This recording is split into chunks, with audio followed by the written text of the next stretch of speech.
तो आपको भुगतान करना पड़े, लेकिन जीवात्मा की रक्षा हो जाए, इसी को संभाल कहते। तो तुम अभी संभाल की बात समझते नहीं हो। तुम चाहते हो बिल्कुल कुछ ना हो। अगर तुमने बिल्कुल कुछ न किया होता तो बिल्कुल नहीं होता, लेकिन इतना किया है। अगर तुम्हारा किया तुमको बता दिया जाए तो तुम यही कहोगे हम कभी पार ही नहीं जा सकते, हमको बहुत जन्म लग जाएंगे। तो ये छोटी मोटी दया, जो इतना बड़ा काम, इतनी बड़ी सजा तुम्हारी थोड़े में निपटा दी जाए, तो लग के सेवा करो ताकि तुम्हारा पाप कर्मों का कर्जा उतर जाए। ये सेवा इसीलिए रखी गई,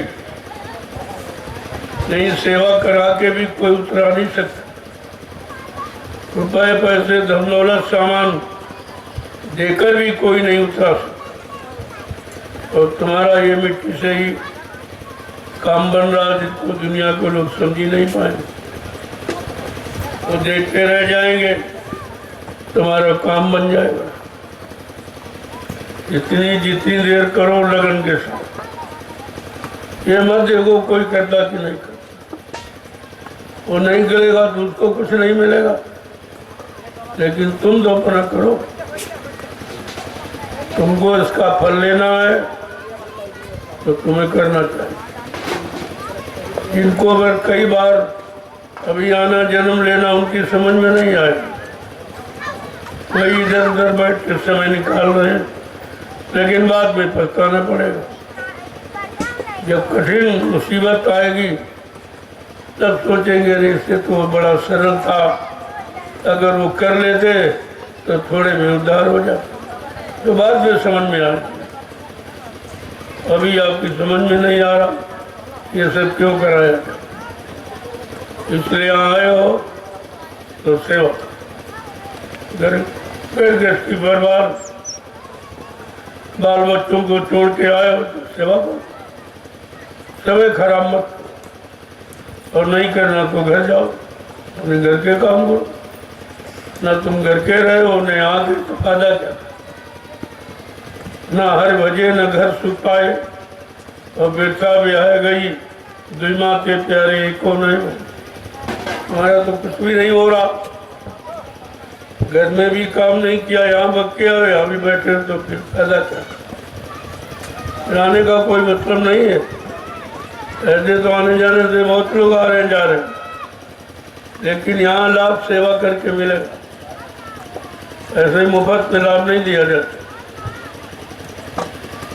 तो जो भी आपको सेवा मिल जाए छोटी मोटी, उसी को तुम्हें समझना चाहिए कि हमारा इतना ही सौभाग्य, या मेरे भाग में इतनी ही सेवा, और क्या उसी से तुम्हारा काम हो जाए। तो जरूरी नहीं है, वो तो कर्मानुसार, जैसे जिसने कर्म किए हैं उसको उतनी सेवा करनी पड़े, और उतने से भी काम हो जाए तो बहुत बड़ी बात। और कहीं आप चले जाओ ना तो ये सेवा कोई करा पाएगा, ना इस सेवा का लाभ कोई दे पाएगा, ना इस सेवा से कर्मों की अदायगी कोई करा सकता। ये सबके बस की बात नहीं है।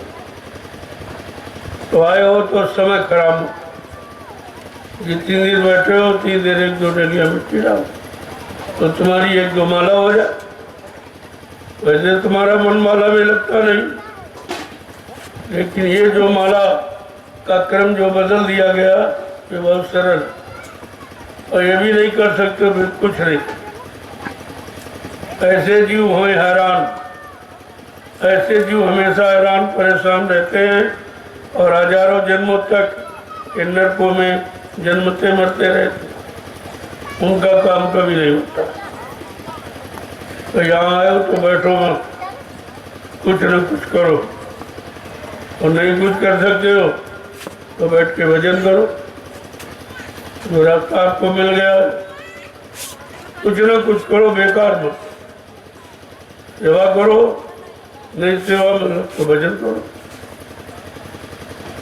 सत्संग वचन तो तुम्हारे बस के है नहीं, कान तो तुम्हारे सुन लेंगे लेकिन मन स्वीकार नहीं करेगा, क्योंकि मन के मुताबिक सत्संग है नहीं।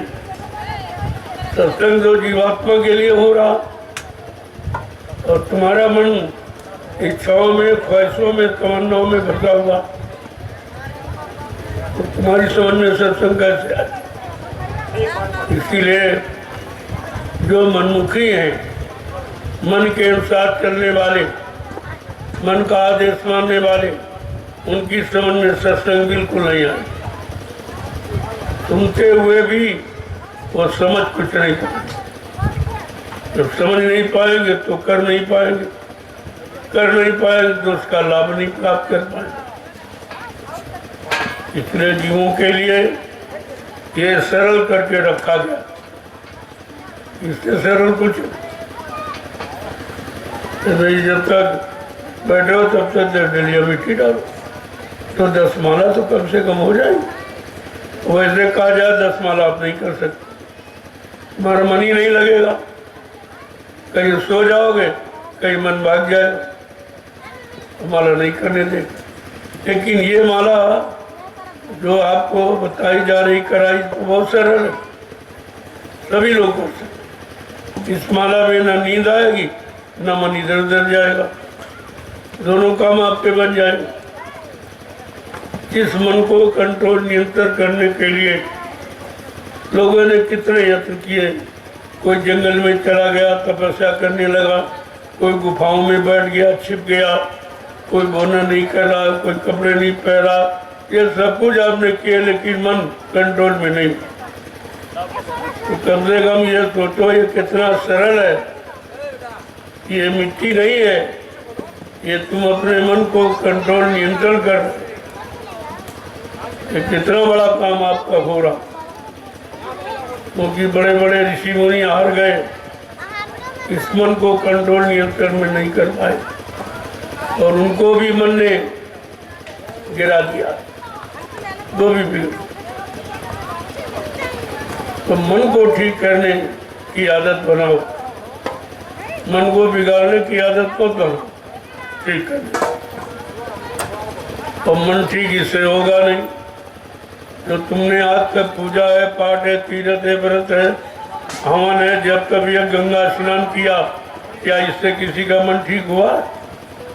मन शांत हुआ, मन भोगों से अलग हुआ, मन से काम, क्रोध, लोभ, मोह, अहंकार ये हटे मत, सबने और घेर लिया। ये पूजा पाठ मन के कंट्रोल, नियंत्रण नहीं कर पाई तो जीवात्मा का काम क्या करेगी? यही तो विचार करना चाहिए, लेकिन ये विचारने विषय किसी का है नहीं। किसी ने कभी ऐसा विचार किया ही नहीं कि हमें क्या करना चाहिए, क्या नहीं करना चाहिए, कौन सा काम करने से हमारा मन कंट्रोल, नियंत्रण में होगा और कौन सा काम करने से नहीं होगा। और तुमने किया फिर भी नहीं समझा कि कितना पूजा पाठ, तीर्थ व्रत, दान, हवन, जब तक गंगा स्नान किया, श्रम, समय, पूंजी और जीवन सब आपने नष्ट कर दिया, लेकिन मन कंट्रोल में नहीं। तो फिर इस पूजा का मतलब क्या हुआ? इस पूजा का लाभ क्या हुआ? क्या इस पर कभी आप विचार करते हैं? हाँ, क्योंकि इसके बारे में किसी ने आपको बताया, वो जानकार मिले नहीं जो जीवात्मा के बारे में तुम्हें जानकारी देते और तुम्हारी जीवात्मा का काम करा देते। ऐसे तो आपको मिले नहीं। वो है संत महात्मा जो जीवात्मा के बारे में जानते हैं, लेकिन ऋषि मुनि, योगी, ब्रह्मचारी और तारी शक्तियाँ, ज्ञानी, ध्यानी ये आत्मा के बारे में कुछ नहीं, और ना इन्होंने अपनी आत्मा का कल्याण कर पाया। जैसे तुम हो वैसे ही है, और तुम इन्हीं की पूजा करते रहे, और पूजा कर जिसकी की उसने कुछ दिया नहीं। आप